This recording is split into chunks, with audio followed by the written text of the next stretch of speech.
Pour favoriser un bon positionnement de votre site internet sur les moteurs de recherche, vous allez devoir mettre en œuvre certaines techniques.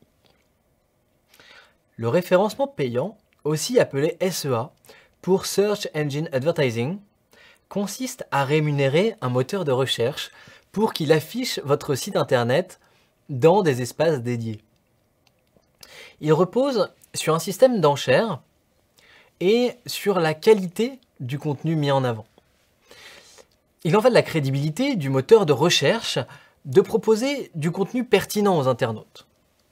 Il va donc uniquement mettre en avant les pages proposant un contenu de qualité, même si elles sont prêtes à payer cher. L'aspect financier du SEA est contrebalancé par un score de qualité, ou Quality Score. SEO et SEA sont donc liés, puisqu'un bon positionnement SEO permet de faire des campagnes SEA de qualité. Le second critère d'une campagne SEA est l'enchère. Vous allez paramétrer votre campagne en choisissant votre cible, des mots-clés, une zone géographique ainsi que votre objectif. Vous aurez alors le choix entre acquérir de la notoriété, de la visibilité ou encore des prospects sur votre site. Le tarif associé à chacune de ces stratégies de campagne est croissant. Il est intéressant de développer une stratégie au coût par mille, ou CPM, pour acquérir de la notoriété. Le coût de la campagne est calculé, comme son nom l'indique, pour 1000 impressions. Vous allez plutôt choisir une facturation au coût par clic, ou CPC, pour amener des internautes à visiter votre site et donc développer votre visibilité. Vous ne payerez que lorsqu'un utilisateur cliquera sur votre lien. Le coût par double clic vous permet même de ne payer que si les utilisateurs cliquent sur un deuxième lien, après avoir cliqué sur le premier. Enfin, le coût par action, ou CPA, ne vous fait payer que lorsque l'internaute réalise une action définie. Une fois que vous avez choisi votre stratégie d'enchère, il va falloir choisir vos mots-clés. La première possibilité est de simplement vous poser la question des produits que vous proposez et des mots qui y sont associés. La deuxième consiste à vous demander ce qui peut amener les internautes à rechercher des informations sur vous, sur votre entreprise et sur vos produits. Vous réduirez ainsi votre facture. Et Google dispose d'un simulateur d'enchères pour vous aider dans le choix de vos mots-clés et d'un outil nommé Google Trends qui met à disposition de ses utilisateurs un aperçu des recherches les plus populaires. Quand on parle de SEA, le mot campagne est régulièrement employé.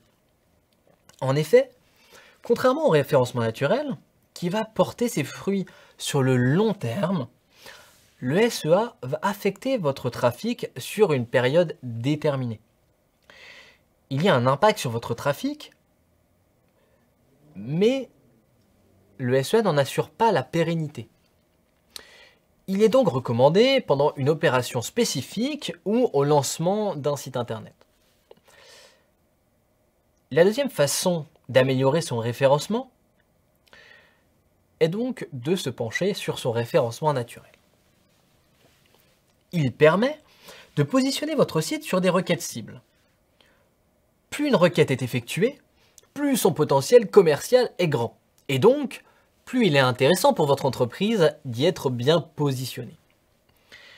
Mais le SEO est également valable pour une entreprise ayant une concurrence faible. Pour améliorer le référencement naturel de votre site, vous devez jouer sur deux tableaux, l'optimisation interne et l'optimisation externe. L'optimisation interne désigne les actions qu'il est possible d'effectuer sur un site internet pour en améliorer le référencement naturel. Il s'agit du contenu créé, des performances du site, de l'expérience utilisateur qu'il offre. Si une page est de qualité, il y restera plus longtemps et tous ces critères aident le moteur de recherche à évaluer la pertinence d'un site par rapport à une requête donnée. L'optimisation externe a trait à la popularité du site internet. Il s'agit du nombre de personnes qui visitent un site et du nombre et de la qualité des liens qui pointent vers lui. Ces éléments informent si un site est de confiance. Le netlinking permet de créer des liens qui pointent vers un site. Les moteurs de recherche vont analyser leur provenance et les mots sur lesquels ils sont placés. Pour le moteur de recherche, la page de destination du lien sera directement liée au mot-clé auquel il est ancré. Développer la popularité de votre site peut passer par les réseaux sociaux, les médias et les plateformes de blogging. Les liens depuis les réseaux sociaux ne seront pas considérés comme moteurs de popularité par Google. Mais ils amènent beaucoup de trafic et contribuent donc à votre stratégie SEO. Cette technique est appelée le Social Media Optimization, ou SMO. Pour gagner en liens de qualité, le mieux est de compter sur les médias et les plateformes de blogging. Vous pouvez démarcher les plateformes de blogging et leur proposer du guest blogging, c'est-à-dire d'écrire pour eux sur leur blog et d'intégrer un lien vers votre site. D'autres solutions SEO sont possibles, comme par exemple trouver des annuaires en ligne de qualité, acheter des liens vers un site ou encore faire du link baiting, c'est-à-dire créer du contenu destiné à être partagé et commenté par d'autres sites. Les techniques sur lesquelles s'appuyer pour améliorer le référencement de votre site web sont variées. Et vous êtes maintenant à même de commencer à les mettre en œuvre.